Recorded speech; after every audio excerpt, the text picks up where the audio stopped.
Marami na nakauwi sa kanilang probinsya nitong mga nakaraang araw.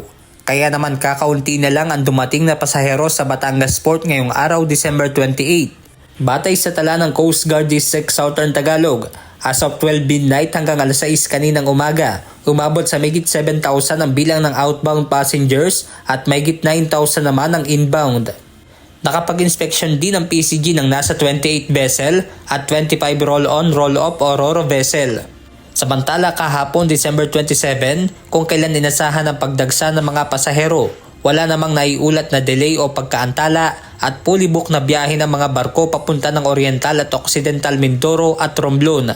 Nasusunod din ang schedule ng mga barko, kaya naman maalwan ang biyahe ng mga pasahero gaya nila Tatay Silverio Bustamante at Nanay Rosel Makagaling. Sa tingin ko po yung dating namin dito parang kakaunti ng pasahero, hindi man katulad nung na marami.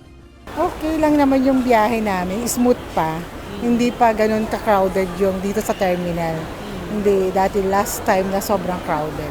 Pero naghanda pa rin sila dahil sa inasahan na nila ang pagdagsa ng mga pasahero.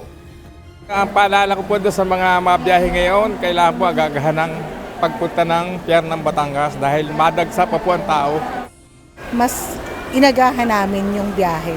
Kasi pagdating ng 28, 29, 30, mas mahirap na yung biyahe. Paalala naman ng PCG sa mga magpupunta sa Batangas Port, tiyaking i-check ang schedule ng alis at seat availability ng sasakyang barko.